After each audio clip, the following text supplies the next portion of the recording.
안녕하세요. 마곡기장입니다. 요즘 지방선거, 김포공항 이전 때문에 아주 시끌시끌하죠.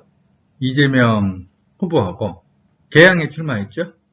그 다음에 송영길 서울시장, 이분들이 김포공항을 옮기고 그 주변 일대 강서구하고 인천 계양을 엄청나게 발전시키겠다, 이 공약을 발표한 다음에 여야 사이에 서로 치고받고 아주 난리가 났습니다. 오늘은 선거 측면에서 그 논란을 다루려고 하는 게 아니고, 김포공항 이전 관련해서 이 논란이 벌어지고 있는데 그 와중에 굉장히 눈에 띄는 내용이 있어서 그걸 집중적으로 한번 분석해 볼까 합니다. 결론을 미리 말씀드리면, 이재명 후보가 제 아이디어를 베낀 게 아닌가 하는 생각이 들 정도입니다. 자세한 내용은 뒤에 설명할게요. 여야 사이에 지금 논란이 심한데 구체적 내용은 워낙 알려져 있으니까 제가 굳이 설명하지 않겠습니다. 단 김포공항 이전, 이건 제가 봤을 때는 전형적인 선거용 공약으로 보입니다. 왜냐하면 대선 때도 이재명 캠프 쪽이 원래 김포공항을 옮기고 그 자리에 30만 호 주택을 공급하겠다, 이런 방안을 고민을 했다가 결국 김포공항 이전은 없던 일로 하고 그 주변 땅 개발해서 30만 호 공급하겠다, 20만 호던가? 대선 끝난 지 얼마 되지도 않았는데 기억도 안 나네. 아무튼 이렇게 공급하겠다고 발표를 했었어요. 당시에 김포공항 이전을 없었던 일로 한 가장 큰 이유가 민주당 내 서울시 의원들이 반대를 아주 강하게 했어요. 제주도 가려고 인천공항까지 어떻게 가냐, 이 반대가 아주 심했어요. 그래서 못했던 거예요. 불과 몇 달 전 대선 때도 못했던 건데 지금 어떻게 할 수 있겠어요. 그리고 김포공항 이전은 지방공항의 생사 여부하고도 관련이 있어요. 당장 김포공항을 인천공항과 통합한다고 하니까 제주도가 난리가 났잖아요. 언론 보도를 보면 제주도 지금 선거는 민주당 오영훈 후보가 앞서 있는 상황인데, 이재명 후보의 이 김포공항 이전 발언 때문에 지금 난리가 났다는 거예요. 그렇죠. 서울 시민들이 제주도 많이 가는 이유가 코로나 때도 그랬지만 그 이전에도 사실 제주도 많이 갔잖아요. 그건 제주도 가기가 워낙 편하니까. 서울 시내 중심부에서 김포공항까지 15km밖에 안 떨어져 있단 말이에요. 인천공항까지는 50km 떨어져 있고.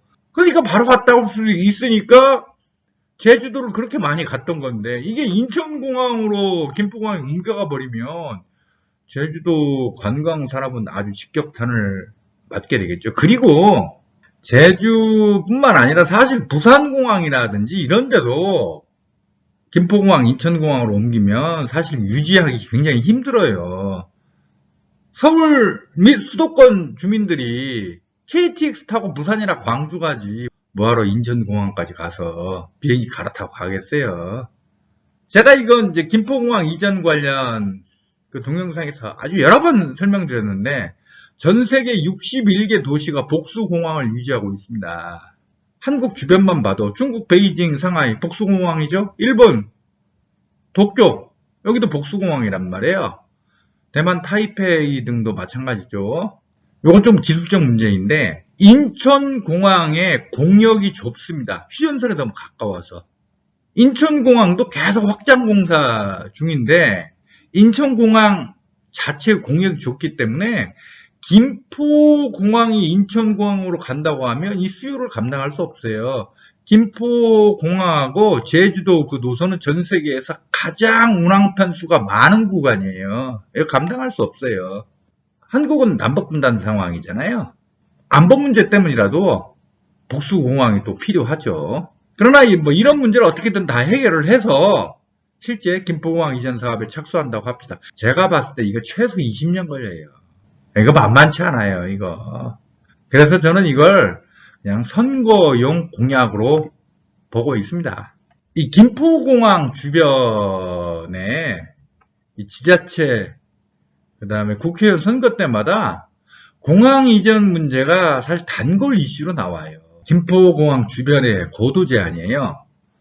강서구는 전체 구 면적의 98%가 고도 제한을 받고 있어요. 어디는 57.86m, 어디는 112.86m. 양천구 일부, 김포시 일부도 받고 있고, 자, 인천 계양, 그다음 부천 대장 쪽, 고강동, 원종동, 오종동 쪽, 여기도 다 고도 제한을 받고 있어요. 근데 고도 제한을 가장 세게 받는 곳은 사실 강서구죠. 인천 계양도 받고 있기는 한데 강서구에 비하면 약하죠. 그러나 김포공항의 주소지가 강서구라고. 그러니까 강서구는 고도 제한 피해를 받아도 여기 대한항공 본사도 있고 아시아나항공 본사도 있고 김포공항 그 일자리가 한 3만 개 된다고 하더라고요. 그런 혜택을 강서구는 또 보고 있잖아요. 여기서 지방세도 걷고. 근데 이 주변에 있는 이 시도들은 피해는 받고 이익은 별로 못 본다고. 그러니까 지자체 선거, 국회의원 선거 때마다 김포공항 주변에 김포나 부천이나 인천 여기서는 항상 공항 이전 문제가 나오는 거죠. 그 다음 이제 소음 피해인데요. 자, 이게 김포공항 비행기 이착륙 경로예요. 요게 기일주가죠. 이렇게.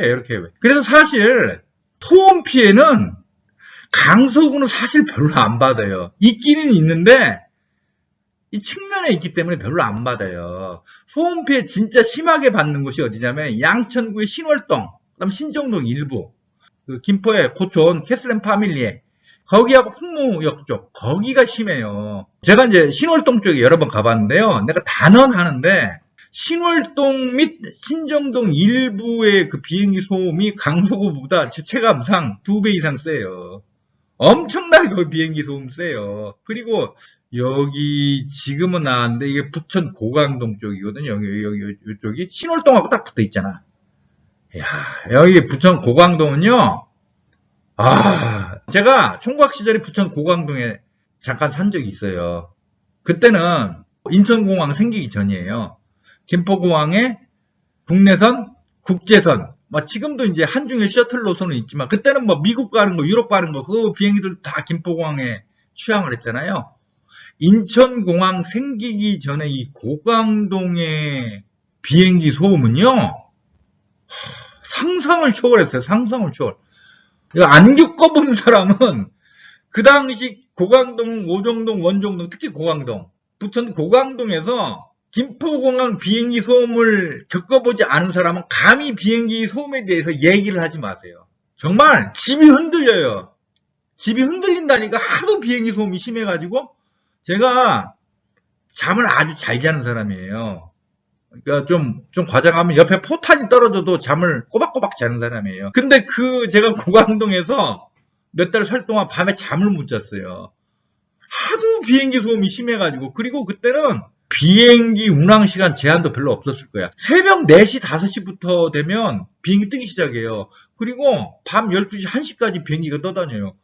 잠을 잘 수가 있어야지. 고강동에서 몇 달 살다가 못 살고 나갔어요. 정말 대단했어요. 그때 고강동. 지금은 부천 고강동, 원종동, 오종동 쪽 있죠. 이쪽 비행기 성 그래도 많이 약해진 거예요. 일단 김포공항에 취항하던 국제선 대부분이 인천공항으로 옮겨간 것도 있고, 그때 가면 20년 전이잖아요. 인천공항이 언제 개항을 했지? 2000년인가 개항한 거 아닌가? 아무튼 20년, 22년 전, 그때니까, 그때에 비하면 지금 항공기 엔진 기술이 좀 좋아져서 비행기 소음이 많이 줄었대요. 그 탓도 있고. 아무튼 간에, 종합적으로 보면, 김포공항으로 인해서 강서구도 고도 제한 피해가 있고, 일부 소음 피해도 있어요. 근데 김포공항 자체는 강서구 안에 있기 때문에 일단 일자리가 한 3만 개 정도 있죠. 그 다음에 여기서 세수 확보가 가능하잖아요. 그 다음에 김포공항 덕분에 마곡지구가 개발되고 있잖아요. 또 김포공항에 지하철 5개 노선이 지나고. 그러니까 김포공항으로 인해서 강서구는 혜택 보는 게 있다고. 근데 그 주변의 지자체들은 혜택은 별로 없고 피해만 많이 보니까 이들 지역은 선거 때마다 항상 김포공항 이전 얘기가 단골 메뉴로 나온다고요.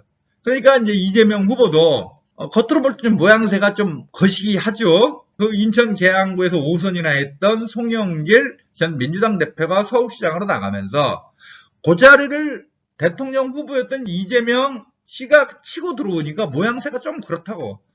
아니나 다를까 지금 선거 원래 예상과는 다르게 지금 아주 치열하더라고요. 뭐 이재명 후보의 당선을 지금 낙관할 수 없는 상황이에요. 그러니까 아마도 이 특단의 조치로 김포공항 이전 얘기를 들고 나온 것 같아요. 근데 사실 계양구 가 보시면 알겠지만 계양구는 그래도 소음 피해가 굉장히 적어요.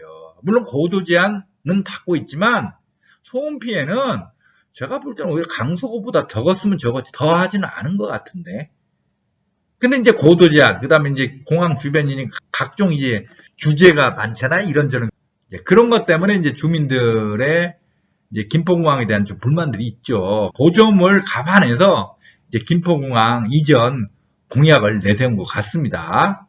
근데 제가 이제 이 얘기를 뭐 길게 하려고 오늘 동영상을 만든 건 아니고, 요거가 눈에 띄어서 오늘 동영상을 만든 겁니다. 자, 이재명 후보가 27일 날 송영길 후보하고 함께 김포 아라뱃길 그 근방인 것 같은데, 자, 거기서 공동 기자회견을 했어요. 그러면서 뭐라고 얘기했냐면, 강서는 제2의 강남, 계양은 제2의 판교, 이재명 김포공항 이전 청사진. 이재명 후보가 김포공항을 옮기고 강서구는 제2의 강남으로 개발하고 계양구는 제2의 판교로 개발하겠다. 이 청사진을 내놨어요.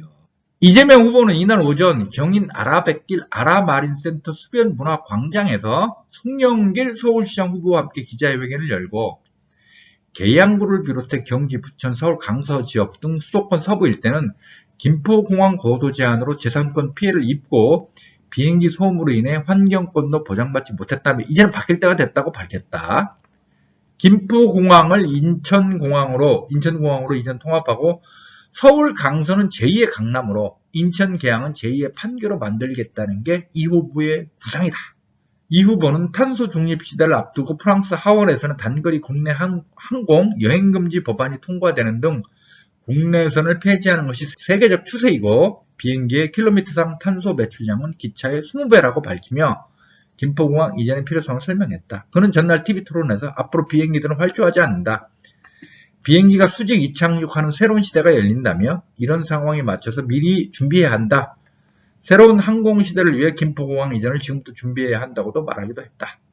이준석 대표입니다. 국힘당 이준석 대표 후 김포공항 이전 문제점 지적에 대해 이 후보는 인천공항까지 연결되는 GTX-D Y 노선 추진으로 서울에서 인천공항까지 빠르게 이동할 수 있는 교통 인프라를 구축하겠다며, 김포공항이 인천공항으로 통합 이전하면 영종경제자유구역과 인천은 명실상부한 공항경제권을 형성해 대한민국 성장까지 견인할 수 있게 된다고 했다. 제 동영상을 계속 보셨던 분, 그 다음에 붓카페부터 시작해서 지금 고웨스트 카페까지 제 글을 쭉 읽어보셨던 분들은 잘 아시겠지만 제 평소 주장이 뭡니까? 김포공항 복합도시 아닙니까? 자, 김포공항을 중심으로 우마곡, 좌, 계양, 대장 이거다. 이렇게 개발될 거라고 제가 주장해 왔지 않습니까? 방금 이재명 후보가 한 말 거의 일맥상통한 거 아닙니까? 단 차이는 저는 이제 김포공항을 중심으로 우마곡, 좌, 계양, 대장인데 이재명 후보 쪽은 김포공항을 옮기고 이 얘기지만 큰 맥락에서 본다면 여기를 중심적으로 개발하겠다는 얘기 아니에요? 제 평소 주장이 세 개 지역 가운데 서울 마곡지구가 큰형님 뻘이고 계양하고 대장은 큰형에 못지않는 동생뻘들이고 요 세 개는 한 몸뚱아리다. 그리고 이 세 개의 면적을 합치면 한 600만 평 되거든요. 이 엄청난 지역이 될 것이고 앞으로 여기가 집중적으로 개발될 것이다. 그래서 서울 강서 인천 계양 부천 대장을 따로따로 봐서는 절대 안 된다. 한 몸뚱아리로 봐야 된다. 제가 이 주장을 했었잖아요. 근데 방금 이재명 후보의 주장을 보면 어때요? 제가 평소에 주장했던 거하고 똑같잖아요. 사실상 일맥상통하잖아요. 그래서 이재명 후보가 혹시 제 평소 제 아이디어를 베낀 게 아닌가 하는 생각이 들 정도로. 자, 그래서 저는 의미가 있는 게 이 김포공항 복합도시가, 이것도 있구나. 김포공항 복합개발도 있잖아요. 자, 이 김포공항 복합도시가, 저는 이제까지 이제 제 주장이었지만, 조금씩 현실화되고 있다. 그러니까 현재는 이재명 후보라는 계양구의 입후보한 한 정치인의 주장이지만, 이런 주장이 이제 공식적으로 나오기 시작한다. 저는 이게 의미가 있다는 거예요. 물론 차이는 저는 김포공항이 있는 상태에서 우마곡차 계양대장이고 이재명 후보는 김포공항을 옮기고 난 뒤 우마곡차 계양대장이지만 지금 현재는 이재명 후보 쪽의 이제 주장이긴 한데요. 제가 봤을 때는 계속 이렇게 가면요. 정권이 누가 되든 서울시장 혹은 인천시장 혹은 경기도지사가 누가 되든 저는 이 김포공항 복합도시의 형성은 피할 수 없는 대세가 될 거라고 보고요. 그 전조를 먼저 보여주는 게 이재명 후보의 이번 발언이 아닌가 하는 생각이 듭니다. 그리고 참 부가 설명을 좀 해야겠는데요. 이재명 후보가 이런 얘기를 했잖아요. 앞으로 비행기들은 활주하지 않는다. 비행기가 수직 이착륙하는 새로운 시대가 열린다며 이런 상황에 맞춰서 미리 준비해야 한다. 새로운 항공시대를 위해 김포공항 이전을 지금부터 준비해야 한다고 말하기도 했다. 이건요. 제가 봤을 때 기술적으로 고려해야 될 게 많이 있어요. 그러니까 지금 현재 UAM 수직 이착륙 비행기 있잖아요. 요게 많아야 승객 5 내지 6명 정도 타요. 그러니까 택시 수준이에요, 지금. 근데 앞으로 이제 기술이 발전하면 한 100명, 150명 타는 UAM이 나올 수도 있겠죠. 그리고 지금이야 기껏해야 서울에서 잘해야 제주도까지 갈까 말까 하지만 앞으로 기술이 발전하면 항속거리가 한 2000km 돼가지고 서울이나 인천에서 중국이라든지 일본 정도는 쉽게 왔다 갔다 할 수 있는 그런 시대가 올 수도 있죠. 근데 문제는 UAM이 승객 100명, 150명씩 타게 되면 동체 길이만 한 5, 60m 정도 될 거 아니에요. 그만한 크기의 UAM 수십 대를 수용할 수 있는 공간이 서울 시내 안에 아예 없어요. 김포공항 그 자리 빼놓고는 서울 시내 안에 그런 덩치의 UAM을 수용할 수가 없다니까. 그렇다고 5 내지 6명 타는 UAM 타고 중국 베이징이나 상하이, 일본 도쿄 운행하면 그 수지타산이 맞겠어요? 그러니까 제가 봤을 때는 UAM 시대가 활짝 열린다고 하더라도 김포공항 그 부지가 한 250만 평 되잖아요. 서울 시내 안에 250만 평 땅이 어디에서 나오냐고. 강남 3구 쪽에 있는 그린벨트가 한 1000만 평 되거든요. 그거 확 풀면 되는데 문제는 거기 청계산이니 관악산이니 이런 거 있잖아요. 그런 것 때문에 안 돼, 거기. 그러니까 결국 땅은 김포공항 땅밖에 없다고요. 그래서 저는 UAM 시대가 활짝 열려도 김포공항 그 땅의 용도가 완전히 바뀌기는 힘들지 않을까. UAM 시대가 확 열리면 김포공항은 이제 제트항공이 전용 공항에서 UAM 전용 공항, 이착륙장, 거기는 이제 버티허브라고 하지, 버티허브가 되지 않을까? 저는 그렇게 생각합니다. 그리고 김포공항이 가운데 막혀 있다고 해서 강서구하고 계양을 연결 못하는 건 아니잖아요. 막말로 지하로 연결은 되는 건데 제 생각은 그렇습니다. 제가 이 말씀을 좀 꼭 드리고 싶어요. 부동산 카페에서 보면 부동산 분석을 할 때 어디가 민영이니 대단지니 어디가 지하철이 많이 생기니 지하철은 중요하지 이런 거 등등요. 이런 거 어디 학군지니 이런 거 등등 가지고 자꾸 분석들 하시는데 제가 봤을 때는 그건 지연 말단적인 거예요. 진짜 부동산은 크게 봐야 돼요. 크게. 저는 이제 개인적으로 항상 서부축 시대가 올 수밖에 없다고 봐왔고 주장해왔고 그 핵심은 김포공항 일대가 될 거라고. 그래서 김포공항 복합도시가 조성될 거라고. 이미 조성 중이지. 우마곡차 계양대장이니까. 이렇게 주장을 해왔는데 지금까지는 저 혼자만의 주장이었거든요. 근데 아무튼 이재명 후보 역시 일개 정치인의 주장이긴 하지만 단순한 일개 정치인은 아니잖아요. 대선 후보까지 했던 사람인데. 그런 사람 입에서 이런 얘기가 나온다는 거예요. 이 얘기는요, 이 서부 축에 있어서 굉장히 중요한 발언이에요. 저는 개인적으로 봤을 때. 저는 이런 식으로 형성돼 갈 거라고 봐요. 그러니까 부동산은 크게 봐야 된다니까? 작게 몇 가지 아주 기술적이고 지연 말단적인 거 봐가지고 해가지고는 막말로 부동산 투자든 실거주든 크게 이익 나기 힘들어요. 크게 봐야 돼요. 뭉텅뭉텅히 봐야 돼요. 저는 이제 그 말씀을 꼭 드리고 싶고요. 따라서 이제 요즘에 이제 부동산 시장이 좀 하수상한데, 이제 만일요, 현재와 같은 추세가 계속된다면요, 아마 한 1년이나 2년 뒤에 가면요, 그 현재 주요 부동산 카페 있잖아요. 하루에 글 올라오는 건수가 지금의 100분의 1 이하로 줄어들 겁니다. 이제 사람들이 부동산 관심 안 가져.